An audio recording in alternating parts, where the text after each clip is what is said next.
Hello bachcho, we have a question. The question states that a conducting loop is held in a magnetic field such that the field is oriented perpendicular to the area of the loop as shown in figure.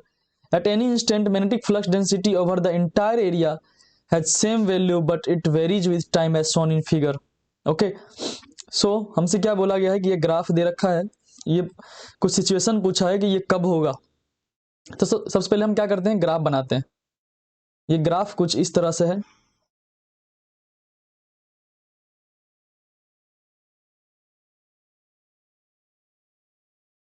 Sorry for this.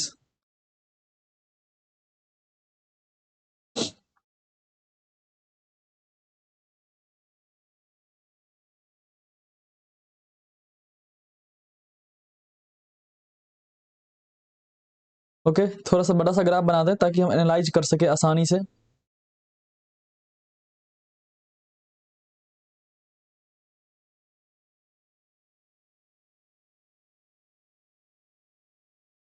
Okay, सो हमें graph में दिया है कुछ इस तरह से कि पहले ये इसका वैल्यू कुछ वैल्यू तक बढ़ता है लिनियरली, कहां तक, t1 तक। फिर ये कांस्टेंट हो जाता है b का वैल्यू, कहां तक, t2 तक। फिर ये लिनियरली घटता है 45 डिग्री स्लोप के साथ,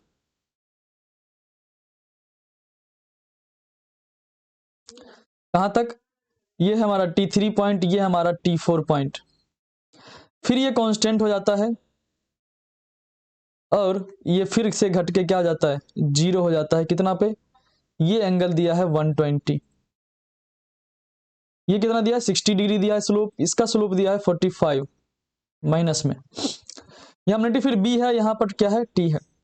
हम जानते हैं कि E इजकल टू क्या होता है सर, E होता है माइनस d5/dt, मतलब minus of A D B by D T, minus of A D B by D T. I क्या होता है सर, E बाई आर होता है। आई क्या होता है, E बाई आर। अगर हम E का डायरेक्शन निकाल लेते हैं तो I निकल जाएगा, राइट, यस सर। तो चलिए यहां पर देखते हैं, इस रीजन में इसको डिवाइड कर लेता हूं मैं सबको अलग अलग।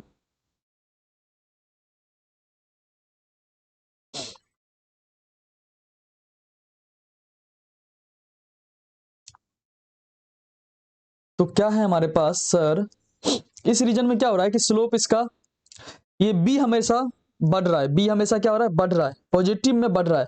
तो देखो ऊपर की तरफ नेगेटिव फील्ड बढ़ेगा तो ये क्या करेगा, ये करंट जनरेट करेगा कुछ इस तरह से कि मैग्नेटिक फील्ड क्या हो जाए, घट जाए। तो इसके लिए क्या करना पड़ेगा इसको तो सर ऊपर की तरफ को पॉजिटिव लिया गया है, ये बात ध्यान रखना, ऊपर डायरेक्शन को पॉजिटिव लिया है।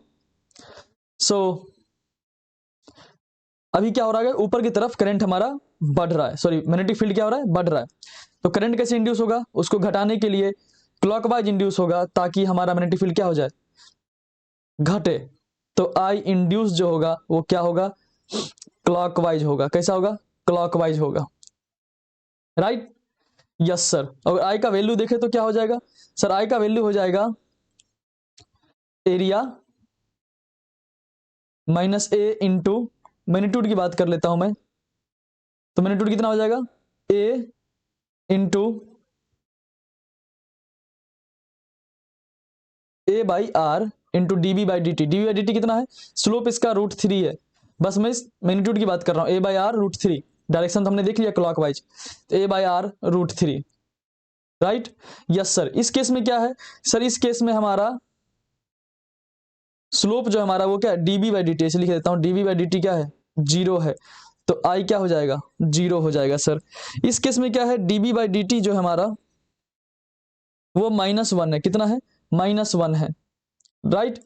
तो करंट का डायरेक्शन क्या होगा, तो देखो यहां पर क्या हो रहा है, T2 से लेके T3 में कि करंट मैग्नेटिक फील्ड ऊपर की तरफ है और वो घट रहा है। देखो क्या हो रहा है, टाइम के साथ ये घट रहा है, टाइम के साथ घट रहा है। तो इसको बढ़ाने के लिए क्या करना पड़ेगा, इसको मैग्नेटिक फील्ड ऊपर की तरफ इंड्यूस करना पड़ेगा, हाँ सर।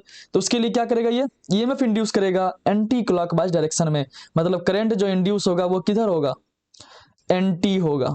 क्या होगा, एंटी।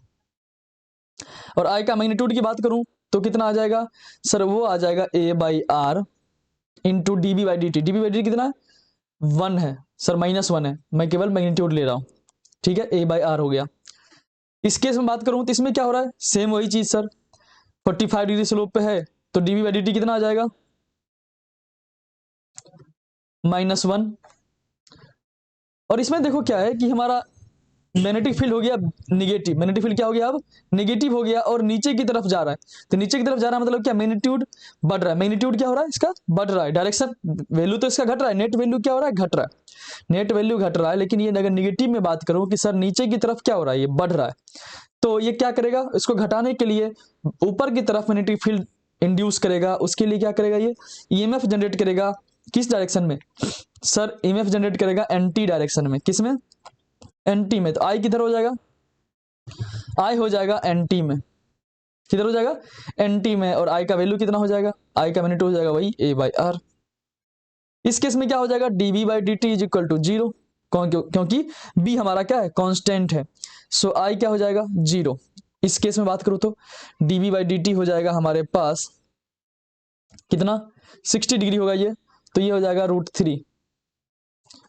सो आई कितना हो जाएगा, मैग्नीट्यूड वाइज a/r √3। डायरेक्शन की बात करूं तो डायरेक्शन क्या हो जाएगा, निगेटिव में वैल्यू घट रहा है, निगेटिव में वैल्यू घट रहा है, तो मतलब इसको क्या करना पड़ेगा, क्लॉकवाइज घुमाना पड़ेगा, क्या करना पड़ेगा, क्लॉकवाइज ईएमएफ जनरेट करना पड़ेगा, ठीक है। अब चलते हैं ऑप्शंस की तरफ। तो ऑप्शन में क्या है,